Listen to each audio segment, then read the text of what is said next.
এরপরে দেখো 3 নম্বর অঙ্কটা, 30 টাকায় 10টি দরে ও 15টি দরে সমান সংখ্যক কলা ক্রয় করে সবগুলো কলা 30 টাকায় 12টি দরে বিক্রয় করলে শতকরা কয় টাকা লাভ বা ক্ষতি হবে? কথা মধ্যে একটু ফ্যাস্ট বোঝা যায়।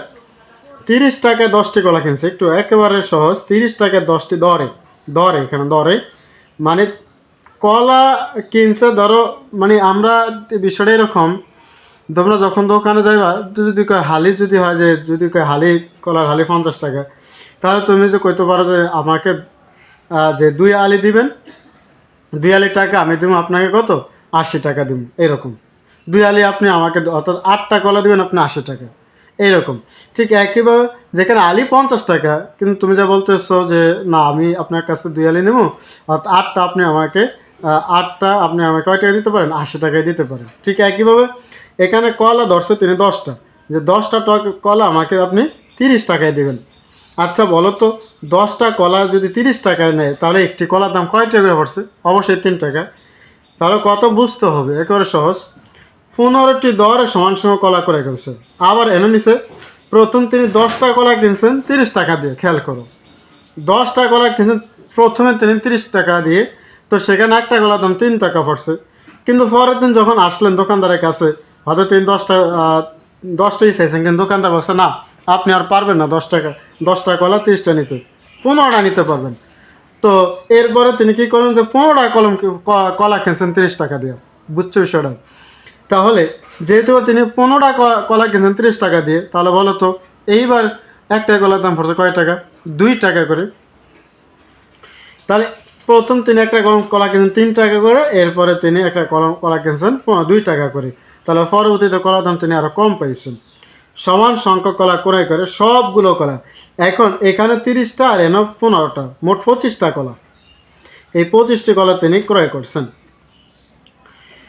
ক্রয় করে সবগুলো কলা 30 টাকায় 12টি দরে বিক্রয় করলে, এখন তুমি যদি যে 30 টাকায় 12টি দরে বিক্রয় করো, 12টি দরে, অর্থাৎ 12টি কলম তুমি 30 টাকায় বিক্রি করতে চাও।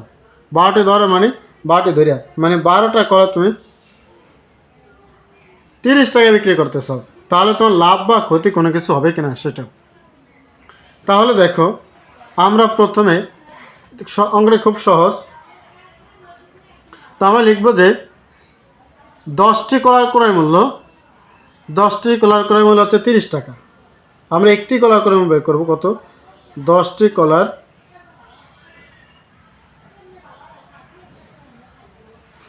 ক্রয় মূল্য 30 টাকা। সুতরাং একটি কলার ক্রয় মূল্য 30/10, তাহলে কত টাকা হলো? 3 টাকা। আবার আবার 15টি কলার ক্রয় মূল্য, 15টি কলার ক্রয় মূল্য হচ্ছে 15 টাকা, 30 টাকা। সুতরাং একটি কলার ক্রয় মূল্য 30/15 সমান হচ্ছে 2 টাকা।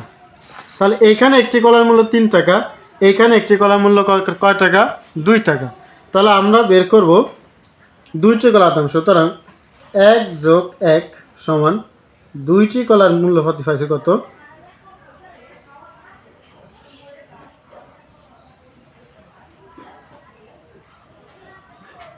2টি কলার করার মূল্য 3+2 সমান কয় টাকা হলো?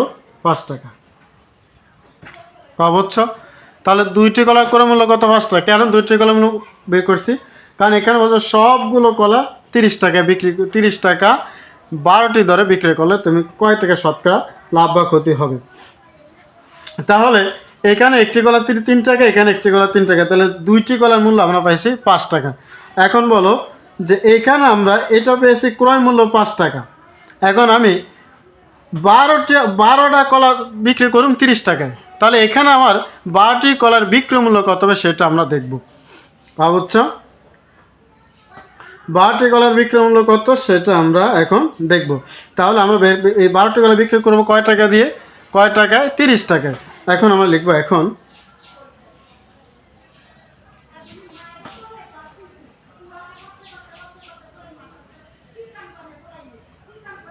12টি কলার বিক্রয় মূল্য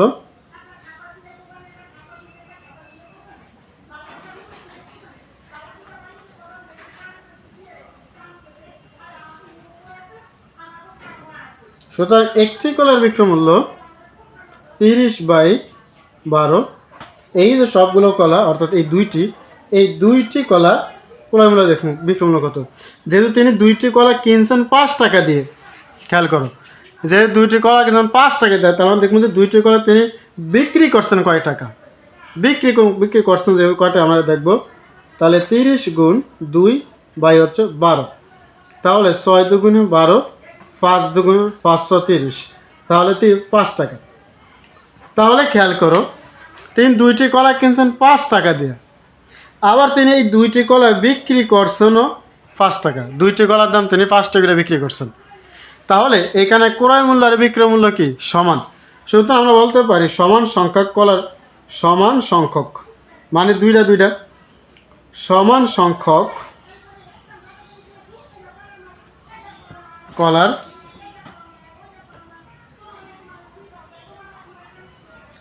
ক্রয় মূল্য ও বিক্রয় মূল্য সমান।